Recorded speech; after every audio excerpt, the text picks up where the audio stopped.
बच्चों आपका lesson number 6 है प्रूडेंस। प्रूडेंस मतलब विवेक। विवेक मतलब कोई भी चीज़ को बहुत ध्यानपूर्वक सोच समझ के करना, उसी को कहते हैं विवेक। और उसका क्या लाभ होता है ये भी आपको बताएंगे, ठीक है। आपके फर्स्ट मैं आपको यहाँ पे फर्स्ट बॉक्स में जो एक चीज़ दी है, do you know a healthy mind live in a healthy body. What should we do to keep us healthy. एक हेल्दी दिमाग एक हेल्दी बॉडी में ही रहता है। अगर आप उसको अपने आप को साफ रखोगे, स्वच्छ रखोगे, हेल्दी रखोगे तो आपको अच्छे अच्छे विचार आएंगे। और आप अपने आप को सब बीमार टाइप का बनाओगे कि मुझे सर्दी है, जुकाम है, आज फीवर है, आज पैर दुख रहा है, आज कमर दुख रही है, आज सर दुख रहा है, तो आपको हमेशा ये बहानेबाजी में ही आपकी लाइफ बीत जाएगी, आप कुछ अच्छा नहीं कर पाओगे। इसलिए अपने आप को एकदम हेल्दी रखा करो। हेल्दी रखने के लिए अपने आसपास की चीज़ों को, खुद को स्वच्छ रखा करो, साफ़ सुथरा रखा करो, ठीक है। What should we do to keep us healthy. हमें अपने आप को हेल्दी रखने के लिए क्या करना चाहिए, आप हमें बताएंगे क्या करना चाहिए। नेल्स बड़े बड़े रखने चाहिए, बिना हाथ धोए खाना खाना चाहिए क्या? नहीं। अपने आप को हेल्दी रखने के लिए सबसे पहले आपको हर चीज़ बहुत साफ़ सफाई से, हर चीज़ को धो के खाओ, अपना हाथ धो के अपनी मील लो और बहुत ही ध्यान से हर चीज़ करोगे तो आप हेल्दी रहोगे। चलो यहाँ पे एक सीन है, एक जो आपको ये फ़ोटो दी है उसमें एक टीचर है जो अपने क्लास के बच्चों के अटेंडेंस ले रही है। अब देखो यहाँ पे क्या होता है, कौन बच्चा जो अनहेल्दी था वो बीमार पड़ गया है और फिर क्या होता है अभी हम यहाँ पे पढ़ेंगे। During the roll call the teacher find that all the students are present except Rohit. जब टीचर अटेंडेंस ले रही थी तो उन्होंने पाया कि सारे बच्चे प्रेजेंट हैं, सिर्फ रोहित नहीं आया है, ठीक है। तो टीचर क्या बोलती है, teacher Rohit has not come today as has he. Teacher बोलती है रोहित आज नहीं आया, क्या नहीं आया वो सच में? तो हनीफ बोलता है no ma'am he has not. तो बोलता है हनीफ बोलता है नो मैम वो नहीं आया आज। टीचर बोलती है who lives near Rohit's house. Teacher बोलती है रोहित के घर के पास कौन रहता है? तो हनीफ बोलता है मैम राहुल रहता है। कौन रहता है? राहुल।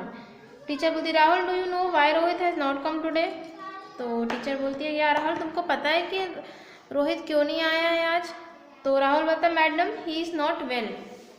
राहुल बोलता है मैडम उसकी तबीयत ठीक नहीं थी इसलिए वो आज नहीं आया है, ठीक है। तो ऋचा बोलती है Rohit is often ill and sees the doctor very often. Richa बोलती है मैम वो हमेशा बीमार ही रहता है और हमेशा ज़्यादातर वो डॉक्टर के पास ही जाता रहता है जब देखो जब। Teacher Rohit attendance is very poor. Teacher बोलती है हाँ सच में, मतलब रोहित की जो अटेंडेंस है बहुत कम है, बहुत कम स्कूल वो आता है। Hanif who is the most regular boy of our class. Hanif बोलता है कि तो मैम हमारे क्लास का सबसे रेगुलर लड़का कौन है जो डेली डेली स्कूल आता है? तो टीचर बोलती इट्स सुनील। बोलती है वो कौन है? सुनील है। Now children guess why Sunil so regular while Rohit is not. Some hands are raised. तो टीचर बोलती है कि वो कौन है? सुनील। अब बच्चों मुझे बताओ कि सुनील रेगुलर क्यों आता है, मुझे कोई रीज़न दो आप इसके लिए। तो कुछ बच्चे जो है हाथ उठाते हैं। टीचर बोलती है यस सुनीता। सुनीता हाथ उठाती है। तो टीचर बोलती है हाँ सुनीता बोलो। तो सुनीता बोलती है perhaps because he is healthy. Sunita बोलती है मैम हो सकता है वो इसलिए डेली आता है क्योंकि वो हमेशा हेल्दी होता है, वो जल्दी बीमार नहीं पड़ता। Teacher at guess is why is true. तो टीचर बोलती है अच्छा बता सकते हो कि ऐसा क्यों नहीं वो हेल्दी, क्यों वो हेल्दी रहता है हमेशा? सुनीता बोलती है it may be because Sunil always look NEET and clean. बोलती मैम ये इसलिए हो सकता है क्योंकि वो हमेशा बड़ा नीट एंड क्लीन दिखता है, मतलब साफ़ सुथरे कपड़े पहनता है, उसके नेल्स हमेशा कटे रहते हैं, हाथ धो के खाना खाता है, कोई भी चीज़ को छूता है तो हाथ धोता है, तो इस कारण जो है वो हमेशा हेल्दी होता है, हेल्दी रहता है, तो वो डेली स्कूल आता है। Hanif madam Rohit often looks untidy doesn't ही। तो हनीफ बोलता है मैम और रोहित तो मेरे ख्याल से हम थोड़ा गंदा भी दिखता है हमेशा, है ना? मैं सही कह रहा हूँ ना? तो राहुल बोलता है मे आई से समथिंग मैम। राहुल बोलता है मैम क्या मैं कुछ कह सकता हूँ? तो टीचर बोलती है yes please. Rahul Rohit is my neighbour I know him very well he does not take bath daily his nails are long and dirty. Rohit बोलता है मैम मैं रोहित राहुल बोलता है मैम मैं रोहित का घर के पास रहता हूँ, मैंने देखा है कि वो हमेशा बीमार रहता है, वो डेली डेली नहाता भी नहीं है, उसके नेल्स भी डर्टी रहते हैं, he doesn't wash his hand before and after meal. वो खाने के पहले और खाने के बाद अपने हाथ ही नहीं धोता। Its clothes are not clean और उसके कपड़े हमेशा गंदे रहते हैं, साफ़ नहीं रहते। Hanif is not true he is very good boy he is my best friend. Hanif बोलता है जी नहीं ऐसा कुछ नहीं है, वो बहुत अच्छा है, वो मेरा बेस्ट फ्रेंड है। सुनीता बोलती you also look like him don't you. Sunita बोलती है तुम भी तो उसी की तरह दिखते हो, तुम्हें नहीं लगता, तुम भी वैसे घिने लगते हो। हनीफ बोलता है and you look like his sister don't you. तो हनीफ बोलता है हाँ, और तुम तो उसकी बहन लगती हो, बिल्कुल नहीं लगता तुम्हें।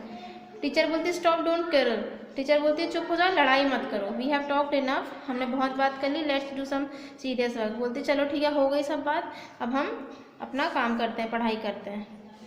तो टीचर, सारे बच्चे बोलने लगे यस मैम, चलिए पढ़ते हैं आप। तो टीचर बोलती है let's sit together and discuss the ways to keep us clean.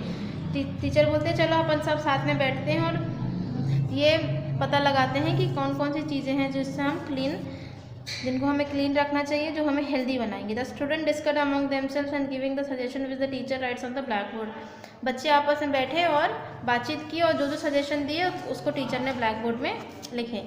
तो ये सजेशन है जो टीचर ने दिए थे और जो ब्लैक बोर्ड में टीचर ने लिखे, जो बच्चों ने दिए थे। Some ways to keep ourself clean. We must keep ourself our house and workplace very clean. हम जहाँ बैठते हैं, जहाँ रहते हैं और जहाँ काम करते हैं और ख़ुद को हमें हमेशा क्या रखना चाहिए, clean. We must brush our teeth properly after getting up और बिफोर गोइंग टू बेड। हमें उठने के बाद और सोने के पहले हमेशा ब्रश करना चाहिए। We should wash our hands with a soap before and after meal and also after using toilet. हमें हमेशा खाने के पहले और खाने के बाद अच्छे से साबुन से हाथ धोना चाहिए और टॉयलेट के आने के और टॉयलेट के यूज़ करने के बाद भी हमें हाथ धोना चाहिए। We must have our nails and hair cut frequently. हमें मतलब कि फ्रिक्वेंटली मतलब समय समय पे अपने हाथ और अपने नेल्स कट करवाने चाहिए और hairs. We must have a bath every day. हमें डेली नहाना चाहिए। We must wear neat and clean clothes. हमें हमेशा साफ़ सुथरे कपड़े पहनने चाहिए। We should cover our mouth with a handkerchief whenever we cough and sneeze. हम जब भी खांसे या हमें छींक आए, हमें हमेशा अपने मुंह पे रुमाल रखना चाहिए। We should take precautionary measures for protect our self from infection diseases. हमें हमेशा ऐसी चीज़ों से दूर रहना चाहिए जिससे हमें लगता है कि ये हमें इन्फेक्शन कर सकती है, इन्फेक्शन हो सकता है इन चीज़ों से। We should throw wrapper peels left over food and litter in the litter bins और डंपिंग पिट्स। जो चीज़ें मतलब जो कचरा कूड़ा होता है उसको हमेशा हमें डस्टबिन में डालना चाहिए और ऐसे डस्टबिन में जिसका ढक्कन लगता हो। Stagnant water is breeding ground flow of the mosquitoes, therefore we should not allow water to stagnate. और ऐसी जगह जहाँ पानी भरा होता है तो कोशिश यही करें कि वो पानी भरने वाली जगह के पास आप ना जाएं और ये आपकी कोशिश रहे कि वो पानी वाली जगह जहाँ पानी इकट्ठा हो रहा है उसको हटा दें, ताकि अगर इकट्ठे पानी में क्या होता है, मॉस्किटोज आते हैं और जिस कारण बीमारियाँ फैलती हैं। तो ये कुछ सजेशन थे जो बच्चों ने दिए और ये इसके अलावा भी अगर आपको कुछ लगते हैं तो आप मुझसे ज़रूर डिस्कस करें। ये सारे बच्चों ने जो लिखा बताया वो टीचर ने ब्लैक बोर्ड में लिखा और बच्चों ने कॉपी में उतारा। तो आपको भी यही करना है, इसके वर्ड मीनिंग करना है और उसके बाद ये वाले सजेशन उतारना। आई होप आपको लेसन समझ आया होगा। Thank you.